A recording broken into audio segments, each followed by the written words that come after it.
बिस्मिल्लाहिर्रहमानिर्रहीम। अस्सलामुअलैकुम। आप देख रहे हैं JN न्यूज और मैं हूं आपकी मेजबान सुंबल ज़िया।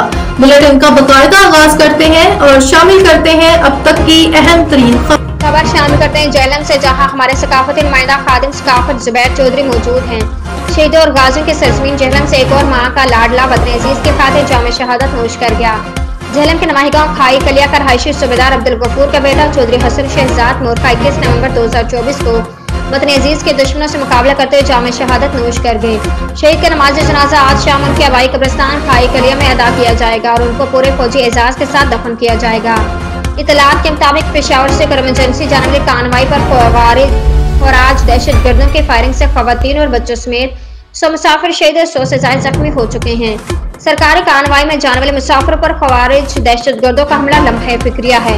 हुकूमत वक्त और पाक अफवाज को इन दुश्मन अनासर को सफ़े हस्ती से मिटा देना चाहिए। अल्लाह करीम नबी पाक के सिद्क़े शुहदा के दर्जात बुलंद फरमाए, लवाहिकीन को सब्र जमील अता फरमाए, जख्मी को शफा कामला आजला अता फरमाए और रबाब इख्तियार को इंसाफ करने और मुहाफ़िज़त की तौफीक अता फरमाए।